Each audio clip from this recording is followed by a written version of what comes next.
The emergency call came in at 2:17 a.m., a voice trembling with terror, a mother who couldn't find her daughter. This is the story of a family torn apart, a community gripped by fear, and a discovery that no one could have predicted. In the small town of Riverside, Oregon, life moved slowly. Population, 5,000. Everyone knew their neighbors. Crime was almost non-existent. Until the night Emma Chen disappeared. And everything changed forever. Missing person cases happen every day in America. Over 600,000 people are reported missing annually.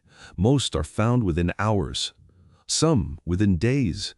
But a small percentage never come home.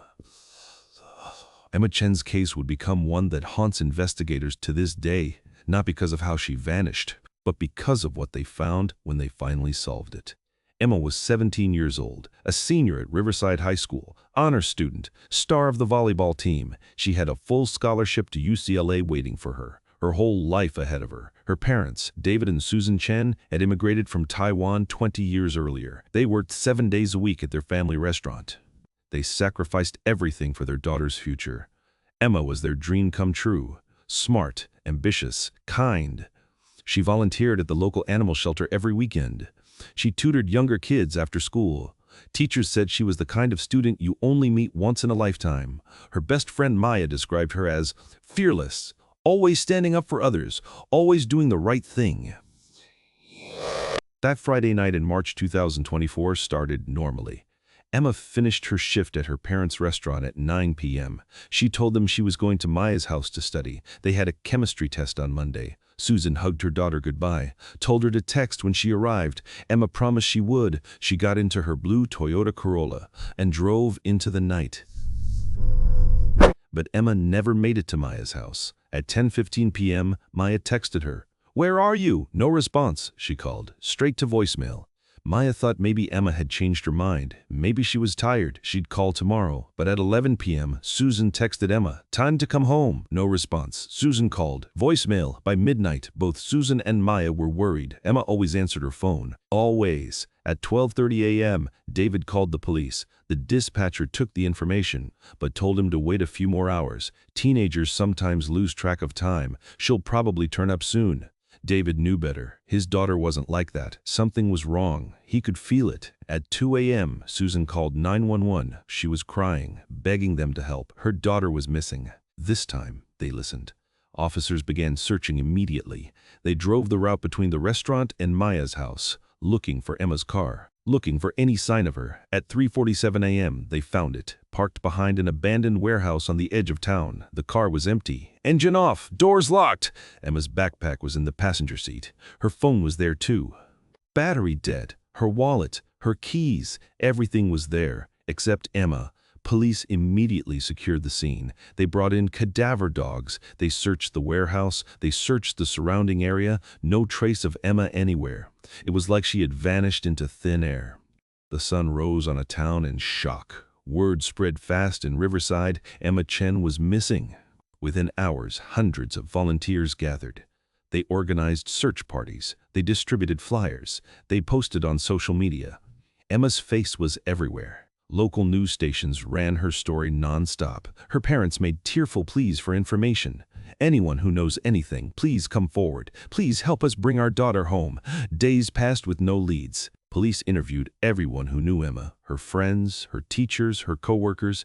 Everyone said the same thing. Emma had no enemies, no boyfriend drama, no reason to run away. She was happy. She was excited about college. She would never disappear voluntarily. Investigators looked into her phone records. The last call she made was to her mother at 9:05 p.m. "Everything's fine. I'm on my way." After that, nothing. Her social media showed no activity after 9 p.m. No posts, no messages, no searches. It was like she had been erased. Police brought in the FBI. This was no longer just a local missing person case. This had all the hallmarks of an abduction. But there was no ransom demand, no witnesses, no suspects, just a 17-year-old girl who had vanished. Then, on day 7, everything changed. A hiker found something in the woods 2 miles from where Emma's car was found. A pink hoodie. Emma's mother identified it immediately. It was Emma's favorite. She wore it all the time. The FBI rushed it to the lab. They found DNA. But it wasn't just Emma's. There was someone else's DNA on that hoodie. Male DNA. They ran it through every database, and they got a hit. The DNA belonged to Marcus Webb, 32 years old. He had a record, breaking and entering, assault. He'd served 3 years in prison, been out for 8 months, and he lived in Riverside, just 4 blocks from the Chen family restaurant. Police moved fast. They obtained a search warrant for Webb's apartment.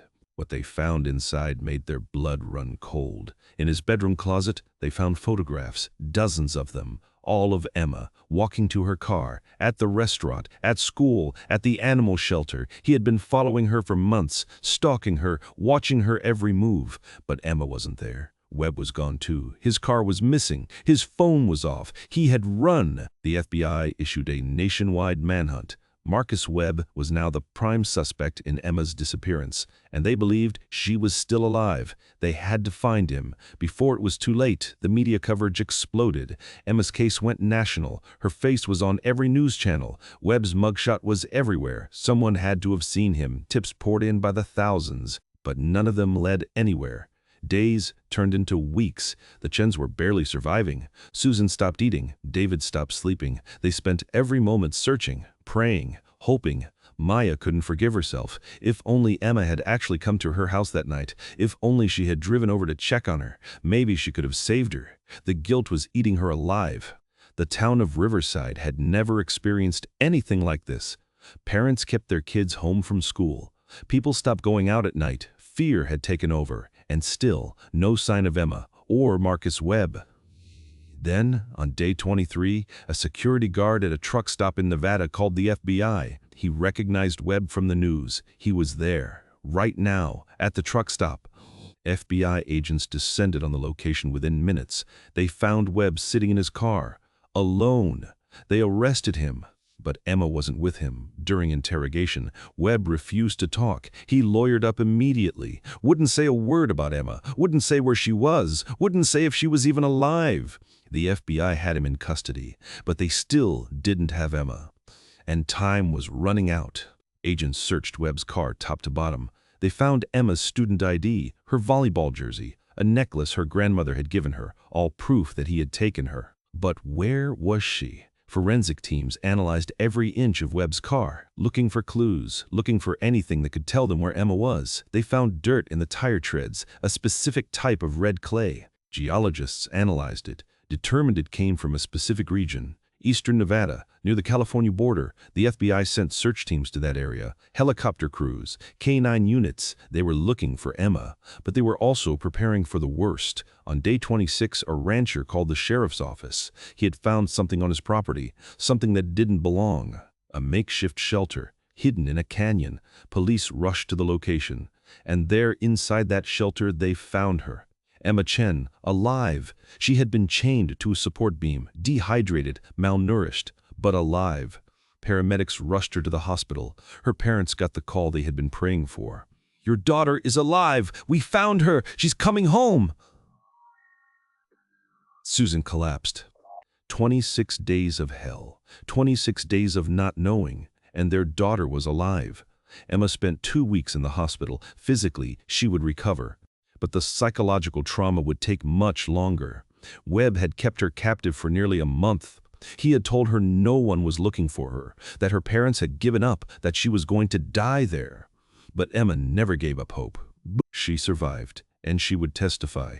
Marcus Webb was charged with kidnapping, false imprisonment, assault, and attempted murder. The trial began 6 months later. Emma took the stand. She told the jury everything, how Webb had followed her for months, how he forced her off the road that night, how he threatened to kill her family if she screamed, how he drove her to that canyon and chained her up, how she survived on rainwater and whatever food he brought, how she fought to stay alive. Her testimony was powerful. Her strength was undeniable. The jury convicted Webb on all counts. He was sentenced to life in prison without the possibility of parole. He would never walk free again. Emma returned to Riverside a survivor, not a victim, a survivor. She finished high school. She graduated with honors. She accepted her scholarship to UCLA. But she also became an advocate. She started speaking at schools, sharing her story, teaching young people about awareness, about safety, about never giving up. Her parents reopened their restaurant, but it was different now. They had Emma back. Nothing else mattered. Maya and Emma's friendship grew even stronger. They had both learned that life is fragile, that tomorrow is never guaranteed, that the people we love are everything. The town of Riverside slowly healed, but they never forgot what happened. A memorial was erected at the high school, not for Emma, but for awareness, a reminder to always look out for each other, to never assume someone is safe, to always speak up when something feels wrong. Emma's case changed how police handle missing person reports. They no longer wait 24 hours. They act immediately, because in cases like Emma's, every second counts. The FBI credited the community's quick response, the thousands of tips, the relentless searching, the refusal to give up. That's what saved Emma's life. Webb is serving his sentence in a maximum security prison. He has appealed multiple times. Every appeal has been denied. He will die in prison, and the world is safer for it. Today, Emma is 21 years old. She's a junior at UCLA, studying psychology. She wants to help other survivors. She wants to use her experience to make a difference. Her parents are proud beyond words, not just because she survived, but because of who she's become: strong, resilient, unbreakable. This case reminds us of something important. Evil exists. It can target anyone at any time. But it also reminds us of something else. Hope exists too. Strength exists. Survival is possible. Emma Chen was taken, but she was not broken. She fought. She survived. She came home. And she's using her voice to help others. Her story is a testament to the human spirit, to the power of community, to the importance of never giving up. Marcus Webb thought he could take everything from Emma, her freedom, her future, her life. But he was wrong, because Emma is still here, still fighting, still thriving, and that's the most powerful ending of all. If this story affected you, please hit that subscribe button, because stories like Emma's need to be told, and awareness saves lives.